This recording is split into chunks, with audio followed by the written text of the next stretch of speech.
नमस्कार, मैं मोहम्मद आसिफ और आप देख रहे हैं एसपीएन 9 न्यूज। क्या एकनाथ शिंदे गिरफ्तार हो जाएंगे?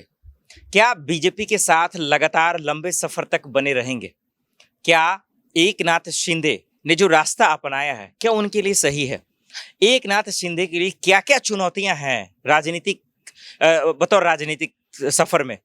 ये सवाल इसलिए लाजमी हैं क्योंकि एकनाथ शिंदे को कोई नहीं जानता था। एक ऑटो चालक अचानक से सीएम बन गया महाराष्ट्र का। ऐसा क्यों हुआ? आप ये भी सोच रहे होंगे कि भाई वो गिरफ्तार कैसे हो सकते हैं। हर एक सवाल का जवाब हम आपको देने वाले हैं जिस वीडियो में, और विद एग्जाम्पल, ताकि आपको समझ में आए कि दरअसल हो क्या रहा है, क्यों मैं ऐसा कह रहा हूं और क्यों उनकी गिरफ्तारियां हो सकती। देखिए, चलिए सबसे पहले सवालों की तरफ रुख करते हैं।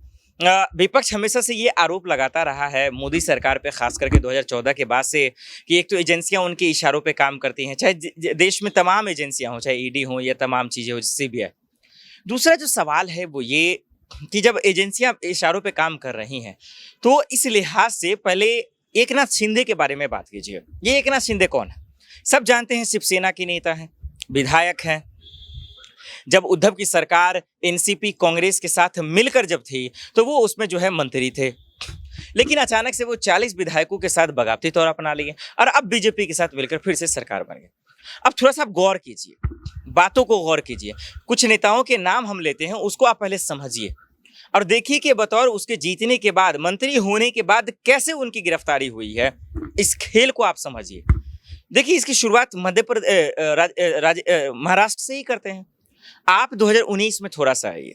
19 में महाराष्ट्र में कुछ ही क्षणों के लिए जो है देवेंद्र फडणवीस की सरकार बनती है, और किसके सहारे बनती है? उद्धव ठाकरे नहीं, शिवसेना नहीं, संजय राउत नहीं, अजीत पवार, एनसीपी।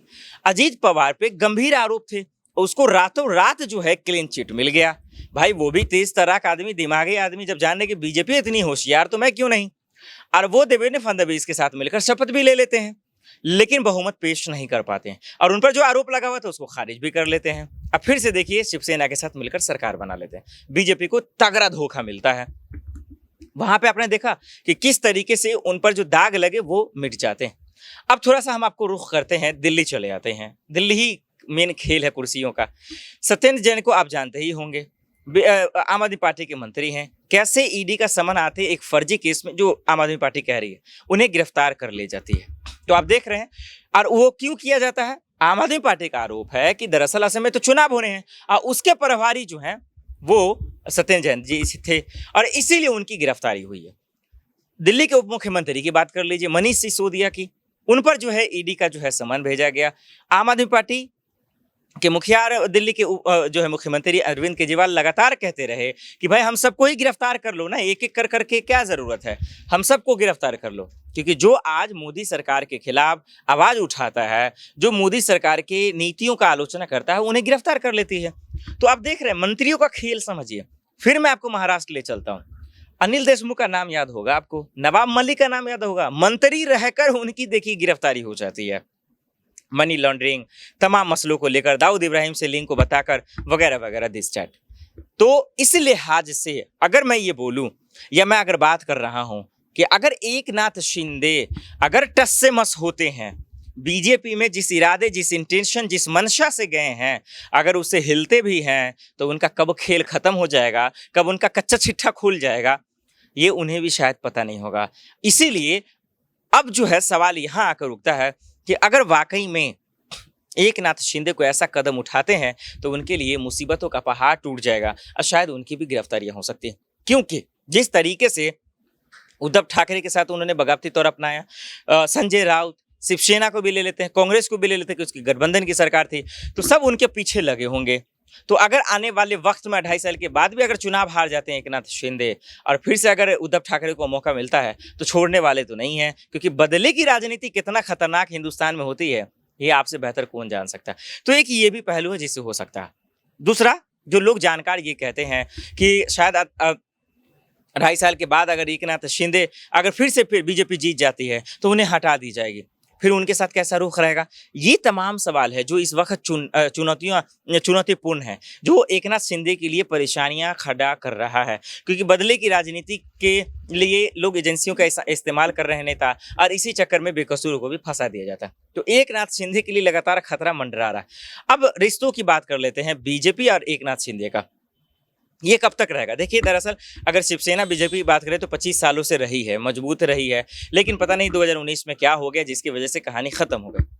उसके बाद हम सब ने ये भी देखा और हम सब ने नोट किया कि किस तरीके से जो है अब उनके लिए चुनौतियां क्या हैं। देखिए, सबसे बड़ी जो चुनौती है एकनाथ शिंदे के लिए कि आखिर सरकार 2.5 साल कैसे चलाएंगे, किन किन मुद्दों पे काम करेंगे। बेरोजगारी, महंगाई, पेट्रोल डीजल के बढ़ते दाम, शिक्षा, ये तमाम मुद्दे हैं जिस पे उनको 100% काम करना होगा। जो एक और कोरोना में सबसे बद से बदतर हाल हुआ था वो महाराष्ट्र का ही हुआ था। तो इन पे उनको जो है ध्यान देना बेहद जरूरी है। वहीं अगर आप बात कर लें तो उनके लिए शरद पवार हैं, फिर कांग्रेस भी है, और कहीं ना कहीं उद्धव ठाकरे, संजय राउत, ये तो उनके लिए मुसीबतों का पहाड़ है, क्योंकि धमकियों का दौर शुरू हुआ, हम सब ने देखा, जुबानी जंग छिड़ा। तो इस लिहाज से भी उन्हें बचना बहुत ज़रूरी है, और इन सब के लिए पुख्ता इंतजाम, मजबूतियां उन्हें करना होगा कि कैसे वो बचेंगे। और इसके लिए बीजेपी बार बार उन्हें बचाएगी नहीं, इस बात को जानते हैं। आज बीजेपी उनके साथ खड़ी इसलिए है, जानकारी इसीलिए यही कहते हैं क्योंकि आज उन्हें सरकार बनानी थी, उद्धव ठाकरे का गुरूर तोड़ना था, संजय राउत का गुरूर तोड़ना था, इसीलिए ऐसा कदम उठाया गया, क्योंकि शिवसेना यानी कि उद्धव ठाकरे और संजय राउत ने उन्हें धोखा दिया। अब बीजेपी की मजबूती कहां से और बढ़ी? नमृत राणा उनका साथ दे रहे थे, रवि राणा साथ दे रहे थे, राज ठाकरे सब जो है उद्धव ठाकरे से नाराज चल रहे थे। यही वजह है कि आज वो अकेले पड़ गए। गठबंधन होने के बावजूद भी सरकार उनकी गिर गई, क्योंकि 40 से ज्यादा विधायक उनके साथ बीजेपी में चले गए। तो ये तमाम सवाल था जो कहीं ना कहीं जो है एक चुनौतीपूर्ण है एकनाथ शिंदे के लिए। और इस बीच जो सबसे बड़ी खबर यही है कि अब कैबिनेट का विस्तार होने वाला है। उसमें बात आ रही है कि राज ठाकरे के बेटे को भी जगह मिल सकती है। अगर ऐसा होता है तो फिर इसका मतलब कि देखिए बहुत बड़ा गेम प्लान बनाया जा रहा है। देश के गृह मंत्री अमित शाह जो तैयारियां कर रहे हैं वो आने वाले चुनाव के लिए कर रहे हैं। दरअसल ये जो 2.5 साल है इसका खेल खत्म हो चुका है, वो जानते हैं। इसीलिए देवेंद्र फडणवीस को मौका नहीं मिला है, उन्हें सिर्फ उप मुख्यमंत्री ही बनाया गया है, मुख्यमंत्री नहीं बनाया गया है। तो ऐसे में किसका खेल बिगड़ेगा, किसका खेल बनेगा, अब ये आने वाले चुनाव पे ही लोगों की निगाहें बनी रहेंगी। किससे कौन बदला लेगा और किससे के सामने कौन घुटने टेक देगा, ये तमाम चीजें आने वाले आगामी विधानसभा चुनाव में ही पता चलेगा। फिलहाल एकनाथ शिंदे की जीत हुई है, उनके विश्वास पे 40 विधायक खड़े उतरे, उनके बीजेपी ने जो विश्वास जताया उस पर वो खड़े उतरे। तो ये तमाम चीज हम सबको देखने को मिला। अब आखिर में यही देखना होगा कि एकनाथ शिंदे कब तक बने रहते हैं, कब तक बीजेपी सरकार के साथ मिलकर सरकार चलाते हैं, और उद्धव ठाकरे और संजय राउत जो सबसे बड़ी उनके लिए मुसीबत है उनसे कैसे मुकाबला करते हैं, और आने वाले दिन के लिए जनता के लिए क्या काम करते हैं। और देखना होगा कि गिरफ्तारी को लेकर क्या कुछ होता है, ये एक बड़ा सवाल है। चलिए आज के लिए इतना ही, बाकी खबरों के लिए देखते हैं स्पेन न्यूज़। नमस्कार।